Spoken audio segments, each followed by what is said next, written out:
Welcome to Living Vividly, the podcast where health, wellness, and curiosity collide. I'm Jackie, the founder of Vivid Health and Wellness, your guide on this journey to living your happiest and healthiest life.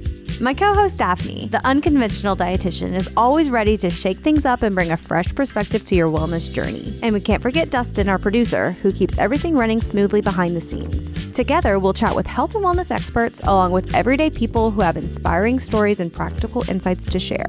If you're ready to nourish your body, move better, and discover simple ways to thrive, you're in the right place. And hey, if you enjoyed today's conversation, don't forget to leave us a comment sharing your thoughts, and subscribe so you never miss an episode. All right, welcome back to Living Vividly. Today we're joined by Pesh Patel, founder of A Kidney Life. Hey. I saw you recently at the City Club talk with our friend Tanya Campbell, and I was so intrigued by your story. I wanted to bring you on here. Oh, thanks so much for having me. How are you? Great. How are you? I'm doing well. It's Daphne's birthday today. I'm excited. And It's Dustin. my birthday and Dustin. Yeah, happy birthday. Thank you.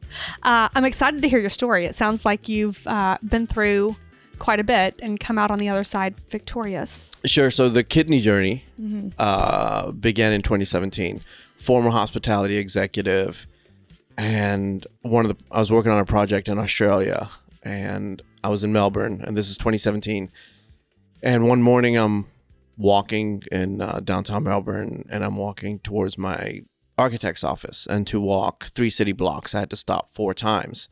Couldn't breathe. So me, no medical background, just thought I was out of breath and out of shape. I was like, okay, when I go home, I'm going to go back to the gym, and so this doesn't happen again. Get to the architect's office, and he's like, Pesh, you need to go to the doctor. I've had fluid in my lungs, and it sounds like that's what you have. And me, of course, being stubborn, said, I'm fine. Yeah. And, pushed through the day. So that was your first sign. You didn't know anything. That was the most apparent sign I'd ever had until that point. Okay. Next morning, I wake up, and it's the worst I'd ever felt in my life. Go to the ER, and within 2 hours, I had 2 blood transfusions, and I'm in the ICU.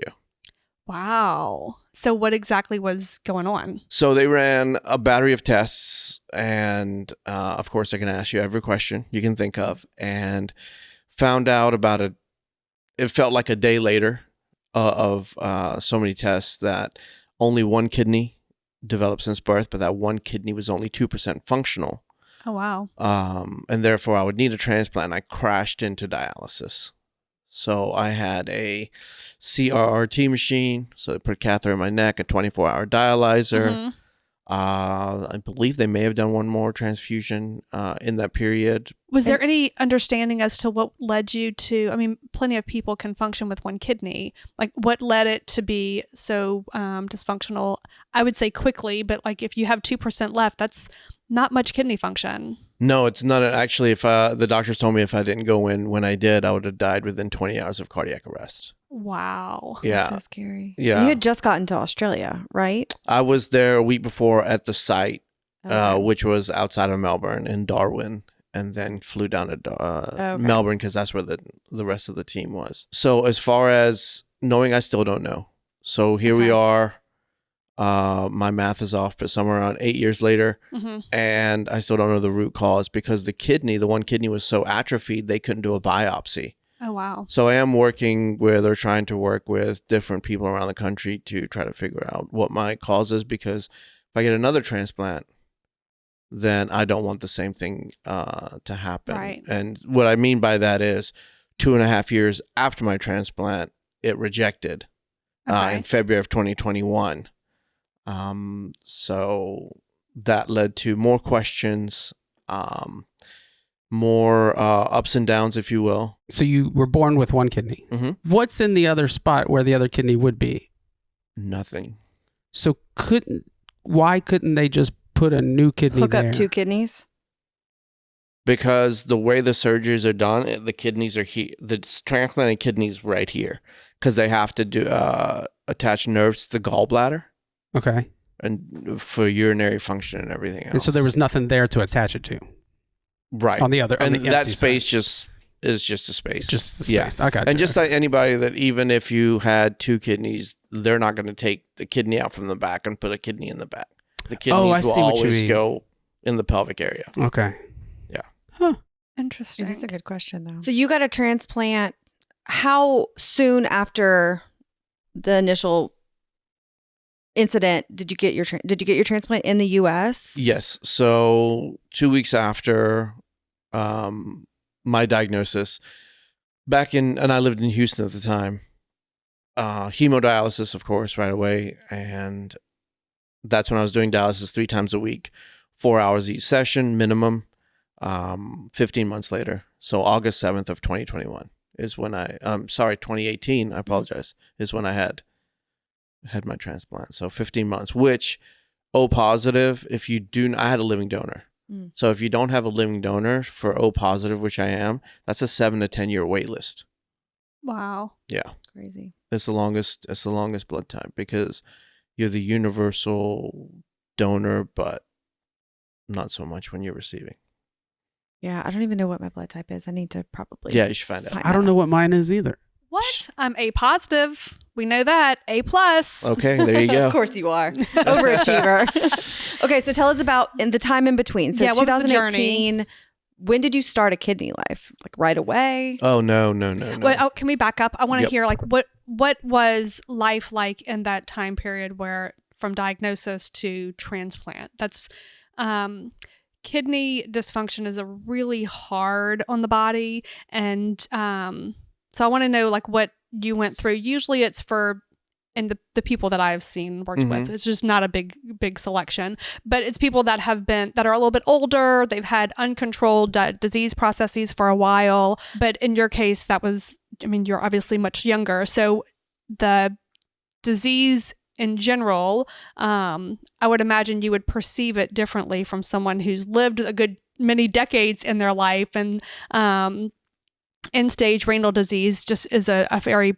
poor name, I believe, for any type of disease process. So tell us what that time was like as far as lifestyle, what you were limited by, what kind of things you were being told by the medical community from diagnosis to transplant. So dialysis, and since I was end stage and I was in such bad shape, it was a lot of limitations. So I was limited to 32 ounces of fluid a day, and that included any kind of fluid that was in food also.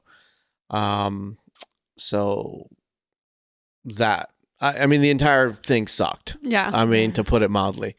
And usually with a renal diet, like I said, this is not a world that I live in, but there are so many restrictions. When you get to dialysis, though, I think it's a little bit more liberal, right. When the blood's being dialyzed, but there are a lot of restrictions as far as fluid, sodium, potassium, phosphorus sometimes. There's a lot of Those restrictions three for that sure. can happen. Iron, it just goes on and on, all the things. So, but when you're on dialysis, were you restricted? You always had to watch that. You always had to watch the phosphorus. I was on phosphorus. I'm back on them. Binders. Okay. I have a drug that's called Lokelma in case potassium gets too high. Okay. And again, potassium gets too high, that means you could have cardiac arrest. Then, of course, the sodium, because I was retaining, even though I was urinating still, I was still retaining fluid. It was the feet and ankles were pretty damn bad. Yeah.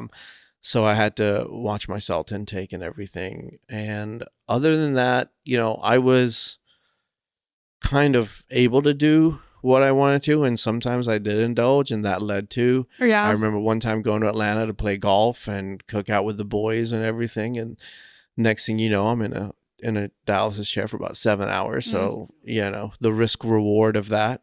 So very stringent, very strenuous, and then you add on the physical aspects of being on dialysis and living with kidney disease, end stage, and then the mental health aspects that come with it. It's I don't wish it on anybody. And again, it's, all of it was something. Of course you think you're immortal. I tell people all the time, I thought I was immortal until until that happened. But I also say that I'd rather it happen to me than anybody I care about or love, so it is what it is. How now. old were you? 40. Okay. Mm-hmm. They kept telling me I'm young, just like you. And I'm like, no, I'm 40 now. Oh my God, my life's almost over. What are we doing? And you said that you had a live donor. Was it someone you knew? Yes, but that person was not a match, blood type wise, which is the first marker. So what we did was a paired donation. And this was at Methodist Hospital in Houston, Texas.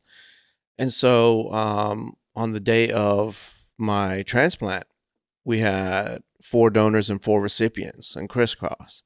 And then so 2 days later, we're all in a room, and that's the day you found out whose kidney you got, which was pretty damn cool. Yeah. And so the person, Chris, shout out Chris, after we found out who was who, his mom came over and she said, "Now you're my son too." Aw, and it was sweet. Yeah. So it was super sweet. Great family.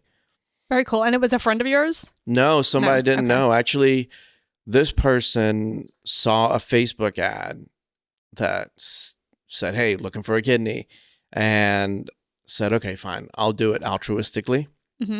And came into Methodist, went through the process, because there's an evaluation process if you need an organ, but there's also, if you want to donate a kidney, there's an evaluation. You got to make sure you're healthy enough physically and mentally able to cope with that, because if you're a living donor, postpartum is a real thing also.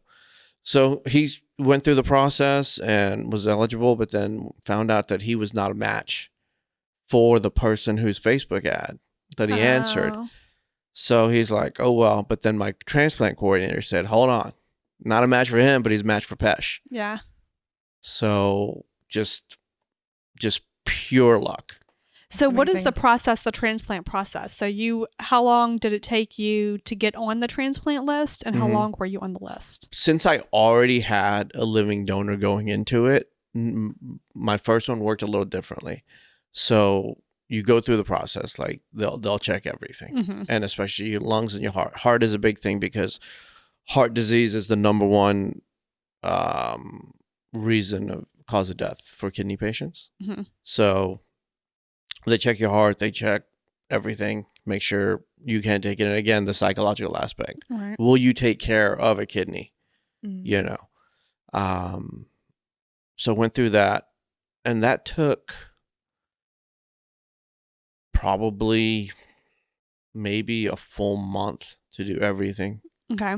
I would say. That's your medical workup. Yep. So that took about a month, and then I'm not sure how long Chris took on his end. I would probably say about the same, but they'll have them in, of course, if they're coming from out of state or something, they'll try and get donors in and done in the same day or day and a half. That was that process for him. Now, as I'm back on the list, now it's me trying to find a living donor. So how long did it take from the time you got on the list, and the time that you found Chris? So 15 months, all in all. Okay. Like from diagnosis was 15 months. I would say probably about 12, 13 months. Okay. Before I found Chris. And another part of the mental health aspect was twice I got the call that, "Hey, we found somebody to close the loop and do the paired donation." That person backed out. So after the second one is when the mental health side really kicked in for me, because I was already, you're in a room and you're just staring at people that have been doing this for 5, 10, 15 years. And if you've on dialysis for 5 years, once you're on dialysis for 5 years, your chance of a successful transplant go down by 50%. Wow. So the second time they say, "Hey, sorry, that person backed out. Don't worry, we'll find another one." Because as soon as they knew that I had a living donor, I was told within a couple of months, you're going to get transplanted. Within a couple, by end of the year, a few people told me. That didn't happen. So I got on antidepressants. I was on a couple of them. Klonopin, Zoloft, I think, is what it was. And then I just became a zombie, and I didn't recognize myself. So one day I got out of the shower and I was getting ready or something, and I just remember looking in the mirror and being like, "What are you doing?" Right. And just cold turkey, which is not recommended. Right. I don't want to promote that at all. Yeah. It's just something I did. Yeah. But yeah, fortunately I got off of a cold turkey and didn't look back in that sense. I had a therapist, which I think everybody needs. Things like cognitive behavioral therapy and other mindfulness tactics. I still need to be reminded of at times, but that really helped. But yeah, no, it just being told you're finally going to get out of this loop, because again, you're looking at people that have been there for 15 years. And you're like, is this me? Is this the rest of my life here in this damn chair?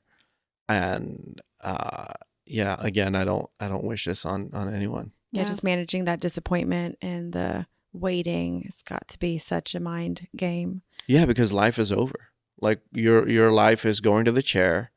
You go to treatment. You feel like shit afterwards. You'll get a Starbucks or you get fast food afterwards. You don't care. You just want food and you just want to go to sleep. You're exhausted mentally, physically. And then by the time you start feeling better, guess what? It's time to get back in the chair. So your life just solely becomes taking care of your disease process. And there were times, like I said, I went to Atlanta. I traveled to Little Rock to see family and other places just to try to do that. And again, I am like painting this broad brush that every second sucked. No, every second didn't suck. Right. But those are the ones that stand out to me. Yeah. But right. I mean, it does become a life of like on a dialysis day, it's almost an entire day. It's 4 hours in the chair and then the recovery process. Sure. And then you have a day in between and then it's a dialysis day and then, a day in between. So everything does become just taking care of this disease process. And managing that while traveling, I'm sure, is another layer of annoyance, or maybe not annoyance, but just like another thing to think about all the time. Right. Because when you go into dialysis, they put a catheter, a chest catheter, CVC, and then they say, okay, do you want a fistula or a graft? And I said, neither.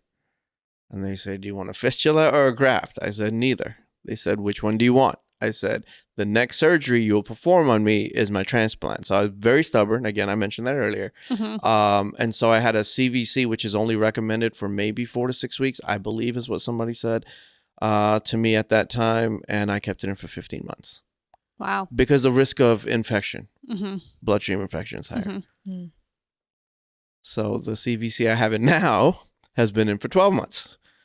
And again, I've been asked multiple times by my nephrologist if what am I going to do? And my vascular surgeon, hey Pesh, you sure you don't want it? And I'm like, nope. Can you explain what those different things are? Sure. The fistula is where they do a surgery where they make the vein and artery one. And so when the blood flow, they're cleaning your blood. And by the way, for those of you at home, going through dialysis is not performing your 100% kidney function at one time like I thought. It's 15%, which stage 5, which is end stage renal disease, is when your kidney's at 15%. The dialysis machine is only doing 15%. You're not going to finish that and feel like... That's why you still have the restrictions. Yeah. Because it's not. Now the people that I didn't realize it was that low. No, I'm not 100% sure what a graft is. I just know it's the other option. You just know you whatever kept it is, saying no. Yeah. I just knew, I had no reason to research that. The other option is home dialysis, and the most common form of home. You still can do home hemodialysis, but peritoneal, where they put a catheter in your stomach, and you're doing dialysis every single night, 8 to 12 hours. Now, for those people that have a 9 to 5, that have family to take care of, and that's their only way of working, that's the best method.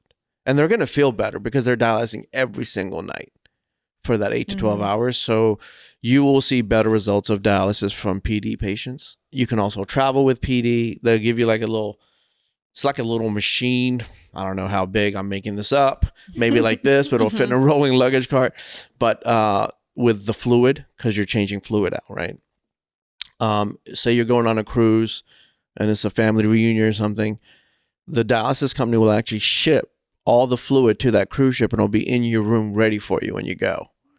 So the convenience of that, a lot of people enjoy that. So what made you decide to do hemodialysis rather than peritoneal dialysis? Again, mental health aspect. You have to take out a lot of space if you're doing home dialysis for the fluid and everything in the setup. But I don't want to look at that every day. I can trick my brain into thinking I'm healthy. Yeah. I can do that. I'm pretty damn good at that. So let me go in and check out. Just be done with it. And your home isn't your hospital. Correct. If I see it every day, then I know how much that would weigh on me. And so that was not an option. I think it's important to be self-aware like that, just to Absolutely. know what will work for you and know that's what you help your clients do. Or do you call them your clients? I have some clients. I do. Yeah. When did your transplant fail? So you were back on the list to get another transplant right now.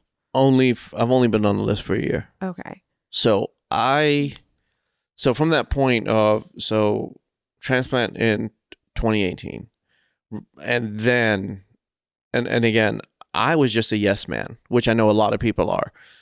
Whatever the doctors or nurses said, okay, yes. I didn't learn. I told people, listen, I'm researching, I'm looking I didn't know what the hell a kidney did before I got diagnosed, right? And I still didn't kind of care because I kept being told, listen, a kidney's around the corner, life will be back as you know it, about 99% of what you know. So don't worry about it. So I didn't worry about it. Whatever I was told, I said yes. And then sometimes when I overindulge, I said, I'm sorry. That was kind of the banter back and forth. The rejection, after the transplant, I should say, I went back to living life.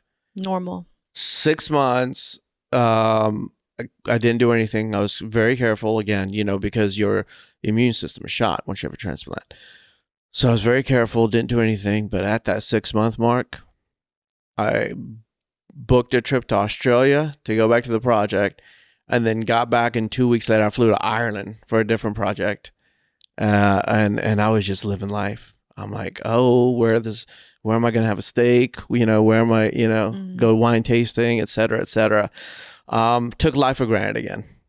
And then the rejection happened, and that was February of 2021.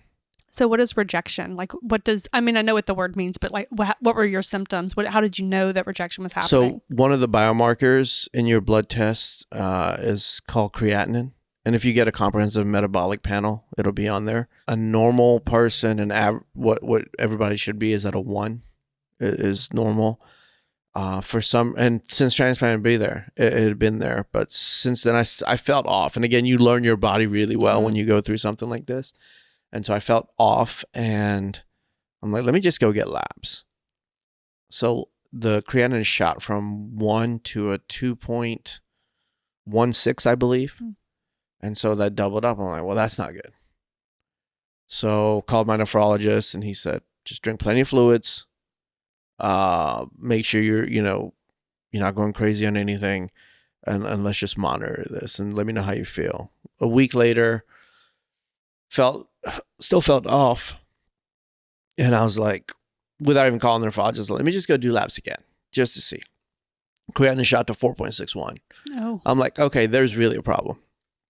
So I called my nephrologist. Hey, I'm on my way to Houston. So drove in, and what most people do is I just went straight to the ER because I know I'd get admitted, and went to Methodist. The next thing I know, they're doing all these tests and found out with biopsy that I had what's called antibody-mediated rejection. The crazy thing about an organ transplant is the medicine they give you, the immunosuppressants they give you, to protect your body also kill the organ at the same time. And that's why most organs will only last 10 to 12 years is what they say. But this one was antibody mediated, which means, if I'm getting this correctly, the donor's cells from that donated organ were kind of messing with mine, let's say. And I also had a thing at the same time called BK virus. Now, BK virus is something that I'm not going to try to explain here, but it's something that all of us have, but it becomes active in a lot of transplant patients. When you suppress the immune system. Yeah. So when you have AMR, antibody-mediated rejection, and BK virus, it's a catch-22. To treat one exasperates the other. So there was nothing I could have done. Yeah. So at that point, where are you mentally at this point? What the fuck? That's about where I was. Like, what's going on? And there's things called plasmapheresis, IVIG. They do all these therapies to try and save the organ, but there was no saving mine, unfortunately. Went through it. went through those treatments 2 to 3 times, I think, and did everything we could. Went off of CellCept, mycophenolate, got off of that medicine, and to try to help and things like that. And that was it. And they told me then, you need to go ahead and get another workup and get on the transplant list again. And I said no. At that time, my mind was kind of made up. So no kids, no spouse, no significant other or anything. So I'm like, I had my second chance. This is kind of it. So I said I said back then, I'm never doing dialysis again. I'm never going to have another transplant because what the hell's the point? What if this happens again to me? I don't want to go through all this again. It's too much. And again, if it's going to reject again and be wasted in me, why doesn't the organ just go to somebody that will live a fuller life, that has a family, that has more to live for in that sense? So I just kind of said, whatever I have left, time I have left is what time I have left. And you said that was February of 2021. Mm-hmm. Fast forward, because all these treatments are going on. Then I get COVID twice within 6 months. Oh, wow. And during the COVID, yeah. So with COVID, I also had pneumonia and bacterial infection in the lungs, all of it together within 6 months with, immunosuppressed. Yeah, it sucked. So I said, you know what? I just don't want to deal with any of this shit anymore. So let me not. And so I said, whatever I have left is what I left. And I almost died a few times. I've been at peace with death. It is what it is. So fast forward, and then we'll go along, and we're in 2022, and I'm like, so I'm born in England, huge soccer fan, Manchester United, and so I'm like, you know what? I need to make a trip to England one more time. I need to see London one more time, and I've never been to Man United game, so I'm going to go to a Manchester United game, hang out in Manchester, and then while I'm there, I've never been to Wales, so I might as well go see Cardiff. So I planned the whole trip out, and I get my kidney function all the way to a 13% function, which is not great at all, right? So I'm still end stage. Who knows? I cared to, ignore whatever other toxins are in my body at that time because I just, again, stubborn. I'm going to England.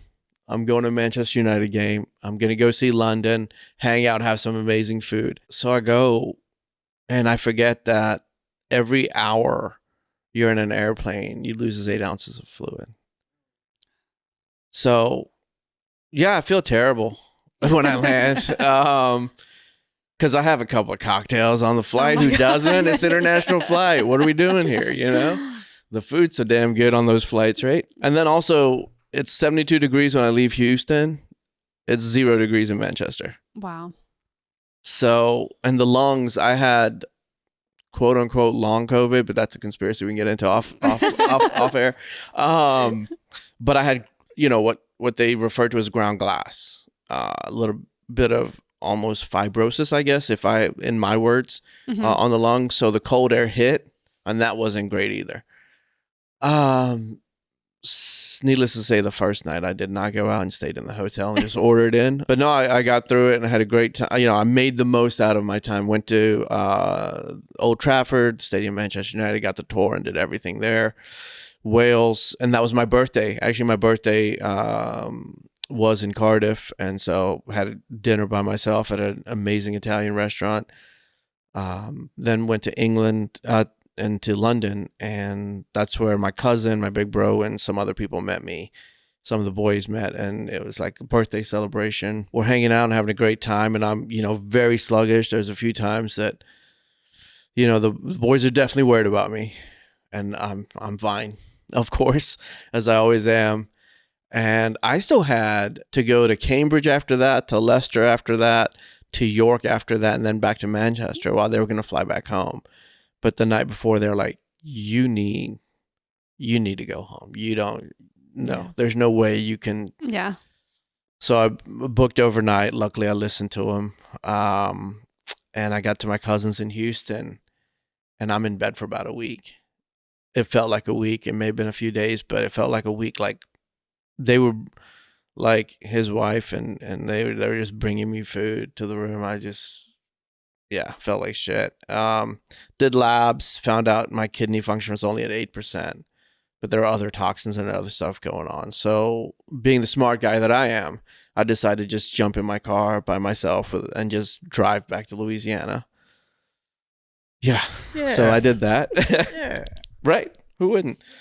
And of course I go straight to my bed. Oh my gosh. But you made it. I made it. That's See? good. See? You know? Nothing wrong with that.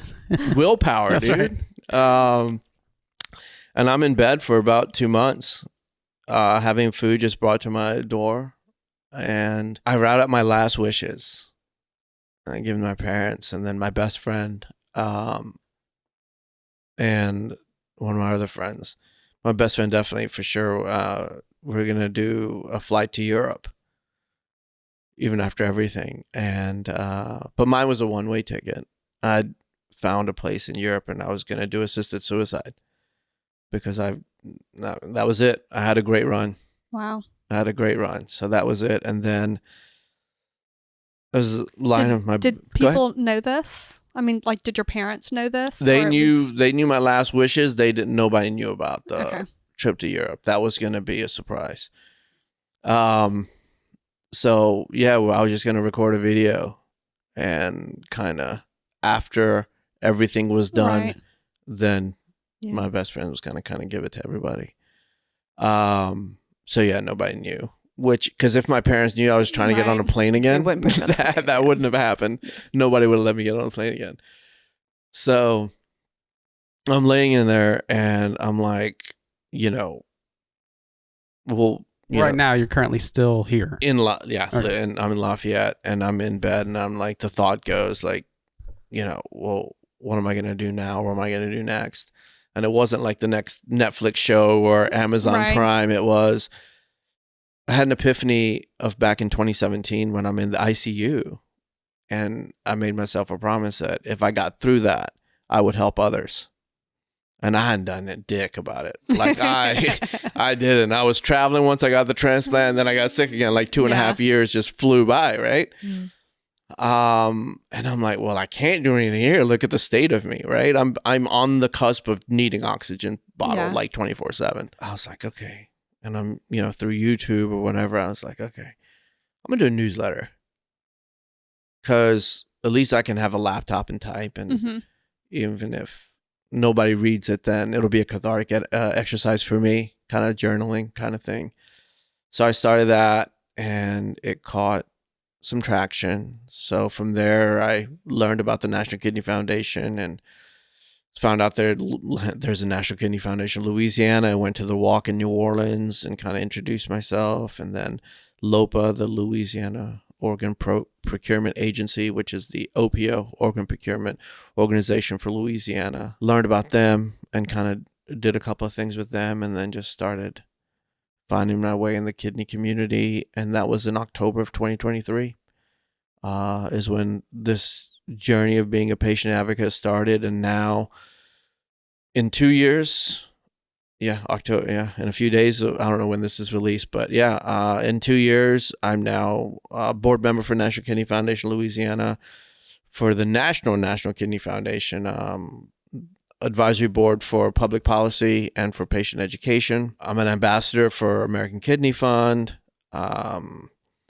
KHI, Kidney Health Initiative. I'm now on their advisory board for the patient family committee and a few other things. And I've done a podcast, which is on pause, and my newsletter's been on pause, which I need to stop being lazy as hell about. But Sounds like you've been busy. Yeah. I don't think you've been lazy. I have. But it's still managing what I think I can do in my head to what my body's saying now, because I'm back at end stage and doing dialysis. Mhm.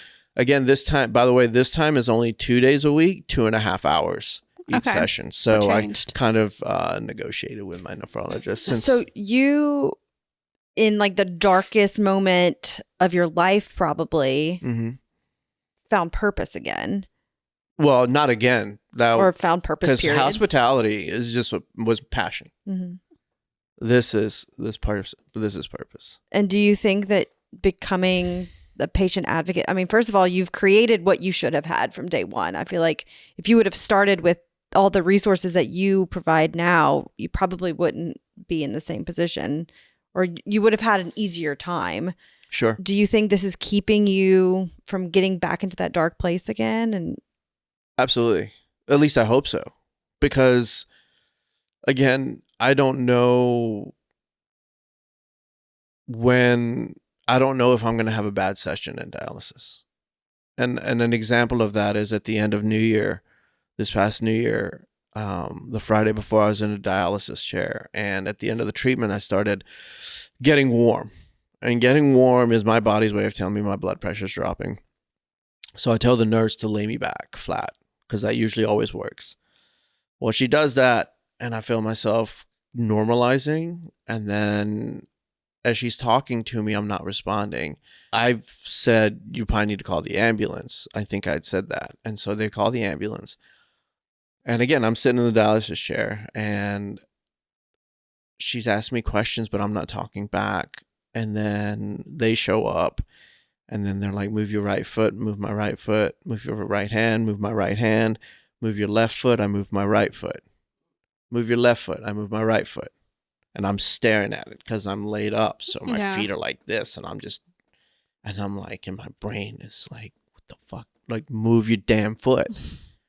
I lost control of the left side of my body for 30 to 40 minutes. I had a TIA, a mini stroke.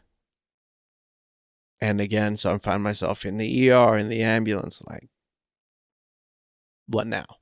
And by the way, other than not being able to breathe, this is tied for worst feeling ever, is not being able to move a part of your body. You only see that in movies, TV shows, right? Right. Like, there's no way you can jump. Well, I'm going to jump, right?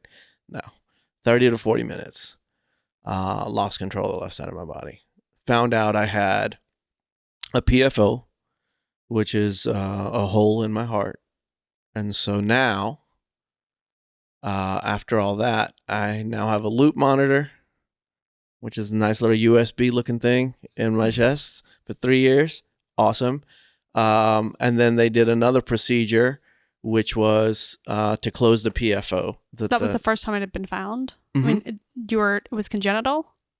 You were born with it? You don't know. Yeah, definitely born with it. Yep. So through all the tests that you had gone through after all these years, they never never came across that? That's crazy. Never. They should add that to the transplant evaluation list instead of looking at everything else, maybe. Yeah, no, it's crazy. So, that could have been a moment where I'm like, I'm out. Yeah. Really, this time I'm like, I can't do this anymore. But then it's like, no, and because of the purpose and doing things for others as opposed to just being this selfish asshole like I'd always been. Then as soon as I was better, I recorded a video and put it on my social media like, hey, this is just what happened to me, so you need to go check your heart. So, turning it into a teaching moment, if you will. Yeah.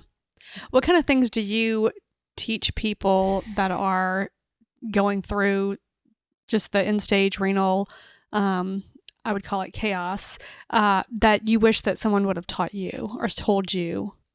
Oh, I would think there's more than one. I think the overall thing is you're going to find a lot of similarities of people you talk to, but your journey is your journey because our backgrounds are different. Our education is different. Everything is different. Our support system. There's people, and I go back to the dialysis the first time when I was in Houston, to those people that were in the chair for 15 years, from a decade or whatever the case may be. Some of them were in. I know at least one person was in there because they didn't have a support system, so they didn't have somebody helping them through the transplant process. Because if you don't have a caregiver, you can't get a transplant, or even to get through evaluation. Wow. So there's people that are alone, like literally alone, going through this and fighting this. So you're literally just stuck, basically, just where you are because nobody's helping. You have no. That's your life. That's crazy. Very sad. And those are also people that can't get to and from dialysis without Medicare, Medicaid paying for the vehicle to pick them up and drop them off. Do you help people find transportation? Because I know there's medical transport places. Do they do that? I don't do that. The social workers at the dialysis clinics will do that for patients, or the social worker in a hospital will help them find things like that. So what kind of resources do you provide for people who are going through My main thing is it mostly transplant or just dialysis? No, I mean, mainly just it's mainly kidney. Okay. And I have helped somebody go from dialysis through the transplant process and kind of guided them. Mine is just more of I don't like to put like a box on what I do. I'm just like, hey, what do you need? Like, where are you and where can I help? And again, it's like, maybe it's just you didn't know about one thing that I can just give you a link, right, and then you're good to go. Other people, like, nutritional intervention, I'm a big proponent of that. Client of mine, diabetic, and the only reason he knew about me was I wrote about a friend of his who needs a kidney. And so this guy was going to go to like a different country and start, pay somebody 20 grand to do whatever they were going to do to help him, because his kidney function was down to 24 when we met. And so the guy was like, no, talk to Pesh. If he can help you, then maybe you don't have to go through all these other things you want to do. Because, I know you guys know that the internet has a lot of snake oil out there. Yeah. So, and again, not to say what he was looking up wouldn't have worked, but you never know. So came to me, and within 90 days of nutritional intervention, he's a diabetic.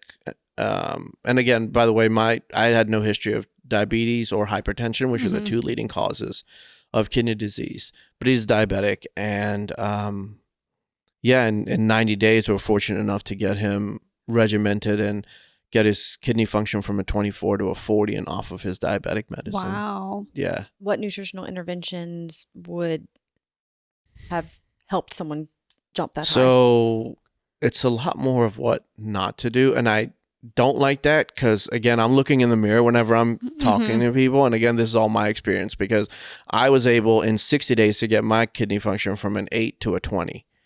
So I kind of use that as a basis. And then it's not just, I know you know this, Daphne, which is there's a renal dietitian and there's this kind of, I think if we follow, I don't think there's enough about anti-inflammatory diets and all that in the renal diet. And I'll give you a quick example of that is Ochsner here in Lafayette. I had to go when I tell you about the PFO, and they brought me lunch without me ordering.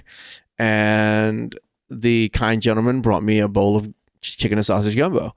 And I said, sir, I'm on a renal diet. He said, yeah, this is on the renal diet. I said, can I speak to whoever's in charge of, who the head dietitian of Ochsner is? Because I think we need a conversation about what a renal diet really should be. Because if patients are in a hospital, and again, don't do their own, like me, first time around, don't do their own research or don't have that conversation that we should be having. And sometimes that's not available. You don't know the right person to speak to.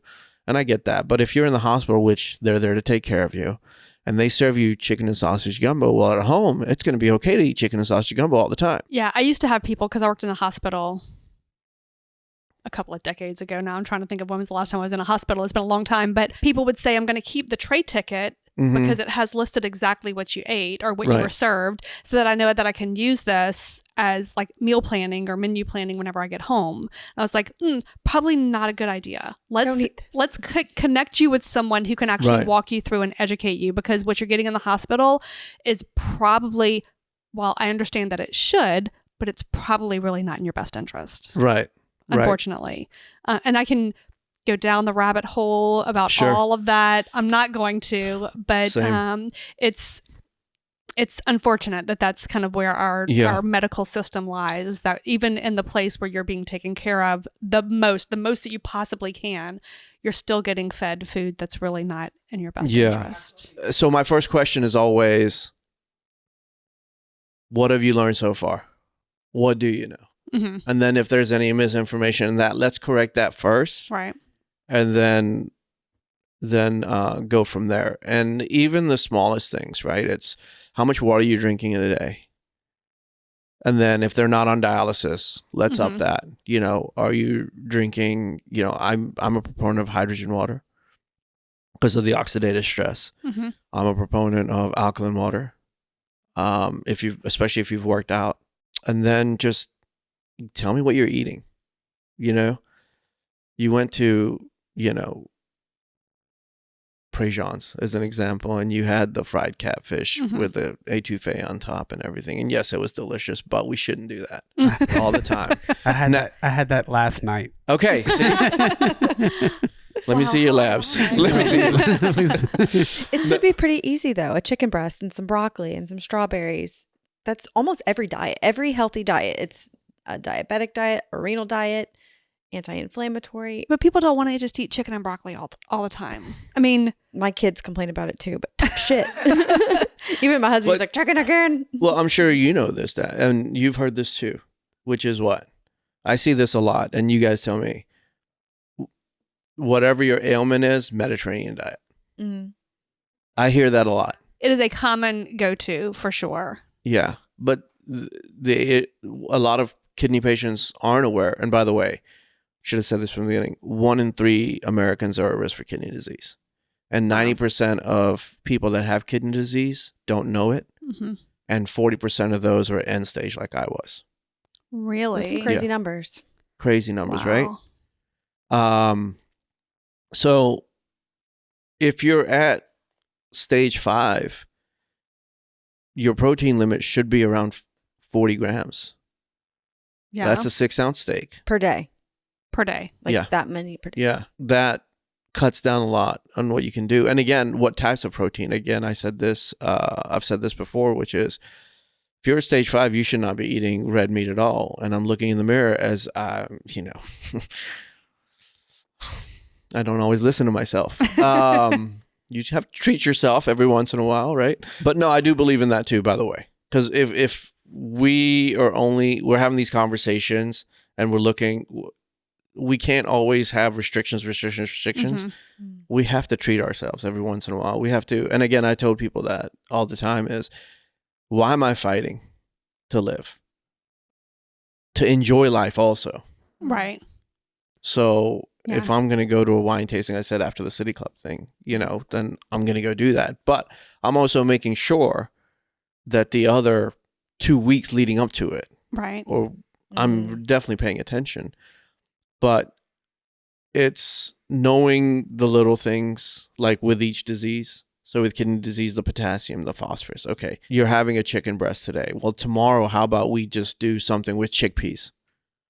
Or with some lentils or something, get some, vegetarian proteins in there and balancing all of that. A lot of fruit, things with antioxidants. And again, the gut microbiome, now everybody knows, is keen to that. Hey, we're worried about kidney. Why are you bringing up this other thing? Like, what are we talking about here?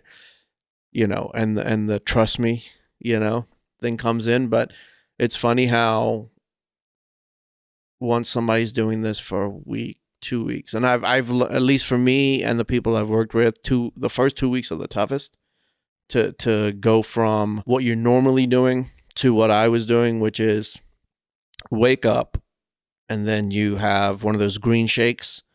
I was doing AG1, but AG1 has sugar in it, so I stopped that.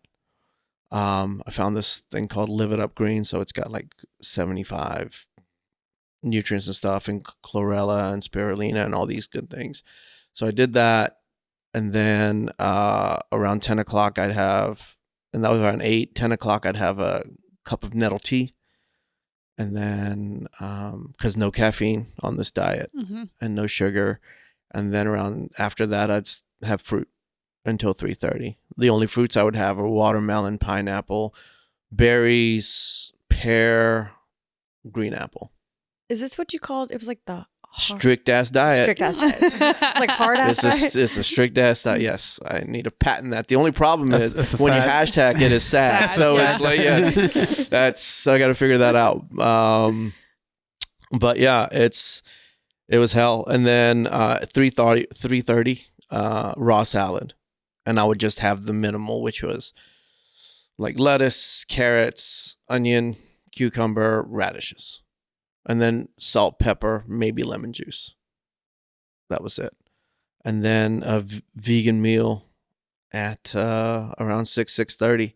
And then another cup of nettle tea in between there. Or if I was hungry, which I was starving, especially the first few weeks, walnuts and cashews. And that was it. So I had to try to take foods that I liked and figure out how I can make it vegan. And that's the beauty of coming, I will say, from an Indian background with all the spices that we use when we cook to make things flavorful. That definitely helped. But the no bread, the no carbs, I mean, I lost weight. I lost too much weight. So I've kind of redone the strict acid diet with a little more leniency towards having protein where I can have some salmon or seafood so that I don't lose too much weight. Is fish advised or ill-advised? Is that no, it's advised. I mean, especially if you're eating the healthy fish, right? I personally only do salmon. You can do mackerel or sardines because of the omega-3s and the fatty fish. Or I do whitefish, which is cod or halibut. Once you start eating that, though, you feel so good. I think it's just that mental thing, because whenever I've been eating a lot of sugar or eating a lot of carbs, that's all my body wants. But once you start eating the salads and the healthy fish, I feel like your body just kind of starts craving that because it realizes how much better you feel. Oh, you feel so much better. And it's also, if you're a creative person, it's a great outlet, because cooking is also therapeutic for me. But the creative aspect of, all right, let me turn on the Food Network. Let me see what they're cooking and how I can adapt it to what I'm making and do things like that. So change is change of food specifically. I would say for most humans, change is very hard, no matter what you're changing. It's hard because you move through life and you do something because it's working for you in some aspect, and in the case of food, because it tastes good. But in South Louisiana, when we start tweaking and adjusting the foods that people grew up on, that's even harder. And I guess not just South Louisiana, but anytime that you have like a core, these are our foods, and they're not really healthy really for anyone. But when we start saying, okay, well, it's not serving you, it's not working for you, we have to change this, we have to do something different, then there's like a grieving process that happens with the food part. And the time from the time they're saying, okay, I'm grieving this food, and I'm feeling better, can feel like a really long time. So that time in between is whenever a lot of people just live there. They kind of go back and forth, and they don't ever get to the other part where they can recognize that food can be food for medicine. It can move you into a healthier body, into feeling better, having more energy, thinking more clearly. But that time in between is so hard that some people don't ever make it to the other side. When you do, it's a lot easier to stay there because you feel so much better. Yeah. But there's a lot of gray area in there. Well, I think part of it is it's funny the psychological perspective, because I think I don't know if you've read The Power of Now, Eckhart Tolle. Great book. So it's funny how when we're supposed to think about just the moment, we don't. But in times like when it's time, we can only think about right now, and all we want right now is a burger or something like that. So the human brain's a funny thing. The other thing I would say is, and I would love to get y'all's take, because kidney disease is a very socioeconomic disease, especially down here in the South. So I can go to Whole Foods right now and go get any ingredient I want, no problem, and be set. Get my cold pressed juice if I want it, fill in the blanks. But what does a family of 4 do where both parents are on minimum wage, and they're, to feed a family, especially after a long day of work, they're just going to go through a drive-through and do a 5 for $5 meal? How do we help those people? Because that's like, as one of my bigger missions is to figure out how to help the people that unfortunately can't be on a strict ass diet. I grew up with very little. I was a food stamp kid. My husband and I both grew up with very little. So we grew up eating very simple foods. And I think that's a problem that we see a lot of, especially around here, is how do you teach people how to be healthy? Because honestly, if you extrapolate it out, eating fast food seems cheaper. It is definitely faster and easier, but you could probably meal plan a very healthy, clean, weekly diet and spend less than eating out. Right. I mean, there's definitely, I think it's just education. It's getting past that it's a mental block some people have because you don't have to eat organic. I mean, some people just simply can't afford organic produce. But if you just eat vegetables. For some people, just the time of going to the grocery store, the mental energy that it takes to figure out what to eat. It's easy to say, just cook at home, but there's a lot more. You have to have groceries at home to be able to cook at home. You have to have some kind of confidence in your ability to prepare a meal that's worth eating, which I find a lot of people just don't have. They just don't have the skill set to be able to put seasonings and herbs together to make something taste good. And it's much easier and tastes better to go get something literally anywhere except their home. Something that has helped me tremendously, and I know people are really apprehensive about this AI thing, is I use ChatGPT sometimes, and I will just list, okay, these are all the things that I have in my pantry. These are all the things that I have in my refrigerator. Can you help me come up with 3 meals using as many of these ingredients and minimal other ingredients? I'm trying to save money. Put it in there, boom. And it will, I have been shocked at the quality of the recipes that this robot basically spits out at me, and it saves so much money at the grocery store. I think, and going back to what both of you said, the underlying thing with all of that, and what I've said also, is routine. If you can change your routine and make time, like right. And again, guilty of this, hand up, but of not doing this, but and that way, if the family knows, okay, this is we're gonna go grocery shopping, as opposed to, and then the time that would have been gone to go out, or even for one person to go out, that the food's already there. I think is part of the mindset change, is the routine change. Absolutely, I agree with that, and just making it part of your, like, once a week, just sit down and make a plan. And even if you don't, I go to the grocery store almost every day, only because I can only think one day ahead. I'm very ADD. Yeah. But if I sit down on a Sunday and say, okay, I'm going to meal plan for 4 days straight and just go get everything I need for those days, and I don't have to think about it every single day, and just Monday is meatless, Tuesday is something Mexican, Wednesday is spaghetti, just have those, your family knows what to expect, and it's really, I used to look forward to Monday nights because that was red beans and rice night. Oh, that's such a Louisiana. That sounds delicious. I was always happy. But I've tried that. Like doing the same thing each week? No. Well, just creating a menu. Okay. Like on whatever day, and like Monday going, because everybody goes Saturday or Sunday. So Monday I'll go to the grocery store, and then I found that Monday I'll go and I've got this great menu prepared. And then Tuesday, it's like, I don't feel like this anymore. Yeah. And then you know what I mean? It's 50% and then off at Rock Thursday comes around, and I've got this pasta I'm making or something with King. It's Thursday night football. The boys want to go to Hooters. You know what I mean? It's like, well, what am I going to do? That's true. So that's when you put your mind to it. It's like, okay, I can still go to the house party. I'm just bringing my own food. Right. I can go to the restaurant and hang out, but I'm going to eat before I go, and I'm only drinking water. Yeah, have a salad or something a little more simple. Yeah. I'm a planner, so I can't say that I have all of my meals planned for the whole week, especially because I was out of town this weekend, but I'm a planner. So if I put a plan out and I put the effort to put it together, then that's what we're having, like it or not. If you want to eat a peanut butter and jelly sandwich, you're welcome to, but this is the meal that I planned. This is what I cooked. This is what we're going to eat. And that's how it is. Yeah. That's just my own personality. Yeah. Because it takes so much effort to get to that point, But so the podcast you ladies are doing, and whatever else you have planned, because it's crazy. We're in the fourth quarter of 2025, right? So we're already looking forward to 26, right? With our forecasting. Is it really? 100 days left today. Bananas. Yeah.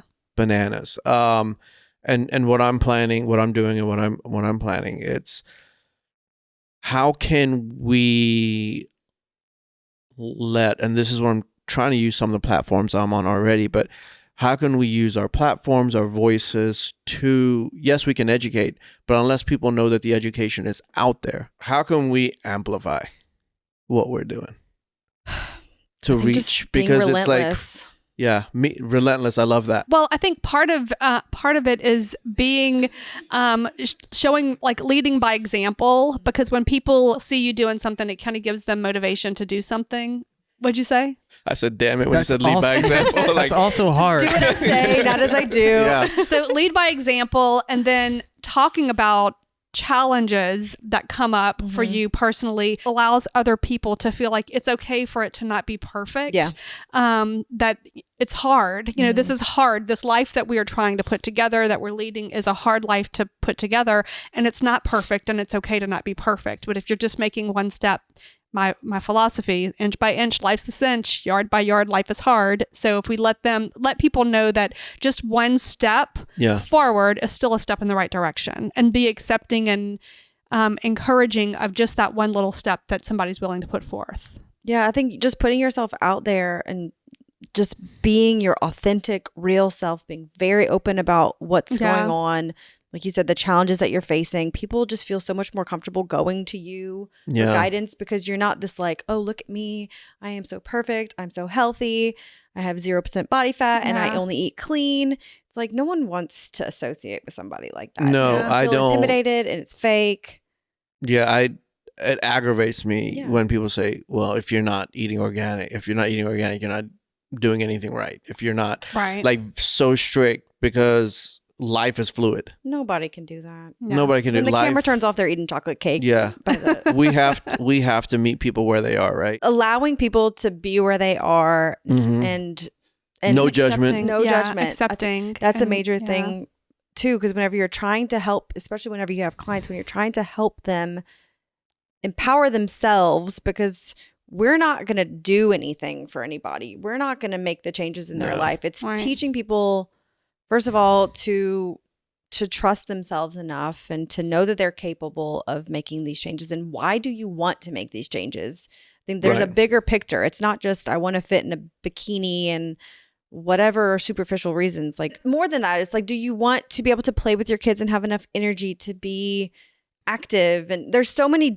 more deep reasons why someone wants to live a healthy life. Yeah. And to the superficial side, it's so funny how a couple of years ago, body positivity was in, like, hey, body positivity. And then as soon as Ozempic came out, give me that shot. Yep. Just kidding. So it proves everybody's full of shit, is what that does. Right. And nobody looks at the side effects. Nobody looks at what's going to happen to your body 3 years down the road, 2 years down the road, and all these. And that's why a natural way is a better way. And I also think that not everybody has all the answers also. So I like the community aspect of it. Yeah. And with kidney disease, you know, specifically for me, it's like, you're not the only one going through this. Yeah. You know, there are people here to help you. There are people that will, at the end of the day, sometimes you just need somebody to listen. Yeah. Especially with a chronic illness, just somebody there to listen, and somebody that's got a shared experience that actually understands, as opposed to all these other people that care about you and love you. And it's so fucking annoying when they're like, just stay strong and just keep fighting. It's like, well, you don't know. Yeah. Damn it, you don't know. I just want to curl up in my bed today and not do a damn thing. But and you don't get it. Like, you know, having that community is the most important thing. In any, especially whenever you have a chronic disease, but in any aspect of this, I mean, you cannot live on an island. You have to have people around you to talk to empathize, to know what you're talking about. Just if you're going to have any sort of health journey at all, you have to have people around you. You can't do it on your own. I think one of the most overlooked things, in my opinion, of just health and wellness in general, or maybe more the change and shifting into a different type of lifestyle, is confidence. If you don't have the confidence to ask the questions that need to be asked, or if you don't have the confidence to try to create the meal, and if it fails, just be like, oh, well, you know, I learned something from this. But if you don't have the confidence to be able to stand up for yourself and stand up for what you think might be the right thing for you, then you're just kind of being led down a journey and not everybody else has the same intentions for you that you would have for yourself, and I think that gets lost in translation a lot because people are just doing what they have been told without asking the right questions because they feel like they're going to look silly. Well, they're not empowered. And that's one of the things Right. I talk about a lot is being empowered. But people are intimidated by doctors. Mm-hmm. Like, listen, they're the ones with the answers. Again, this is me when I got diagnosed. I think that's shifting, though. I do think that's starting to shift a bit. Because there's more information available, right? So we have access to more. Right. And so it's being empowered. But again, I go back to, there's more information out there. And we have access to whatever we need now at our fingertips, basically with our phones, right? I did find me questioning my doctors about stuff, the more I was able to learn about stuff. Right. It's like before, you're just like, I have to trust you. And I'm like, Right. wait, I can learn about what you're telling me? I read this on this article. Yes. And they're like, well, I'm like, okay, We're every doctor's worst nightmare. We are. Right. We need that dialogue, though. But I tell you, when you go in there and you say, hey, listen, I'm a patient advocate, or you kind of say, you make a statement first, and they're like, then they're going to take a little more time with you. They're just going to do the, Yeah. It also flipping forces them to learn. If they Absolutely. don't, I feel like for a long time, if they didn't have the answer, then it was embarrassing for them not to have the answer. So they just blew you off. But it's okay for them to, I need to research that. I need to get back to you on that. But what about, so going back to what we said earlier, what about those that don't have the resources we have or the wherewithal we have that still are scared and just going to say yes to whatever the doctor says? There are, at my dialysis clinic, one person that was on dialysis when he shouldn't have been, and I got him off. And that's scary. Yeah. Mm. So it goes to show you that you have to speak up. But again, if you don't have the wherewithal, if you're getting shuttled back and forth, you don't have a support system that can be there to have these conversations. Again, I don't know what the social worker or the dietitian or anybody in a dialysis clinic is speaking. That's HIPAA. So that's their business. And some of these forums, oh my goodness. I got off of forums because of some of these forums. Because of the things that were misleading. Well, it's not misleading. It's the, no matter what disease you have, chronic illness you have, or anything you deal with, you're still dealing with the basic 16 personalities in this world. So if you're a know-it-all and you're an asshole, you're still going to be an asshole with a chronic disease. Right. So you're in these forums acting like you're the doctor. Right. Yeah. And that's what we said tricky. before, right? Like, hey, this is just, I'm telling you based on my experience and the conversations I've had with people. Always consult with your doctor. But I always say go into every single appointment, no matter which doctor it is, with 5 questions minimum. Yeah. Even if nothing's wrong with you, have 5 questions. That's a good philosophy. And write it down in case you're nervous about and Right. forgetting. Just Right. write them down, and then even if you feel like handing the paper over for them to answer, do it. But no, it's, and again, it goes back to what can we do for that population? Yeah. I actually did that. Did you? Because I kept forgetting. So I had ruptured my Achilles back in December, had surgery, went back a couple times to the doctor so he could check on it and stuff. Yeah. And I had a million questions throughout the months that I didn't go to the doctor. But the important ones I would write down. The first trip, I tried to remember, forgot 2 of them because they're in and out 10, Right. 15 minutes. I was like, 7 minutes, or they lose money because of big insurance is what I believe the last thing I read. Yeah. Sounds about right. Yeah. And so the next time I went, I had the notes on my phone, Yeah.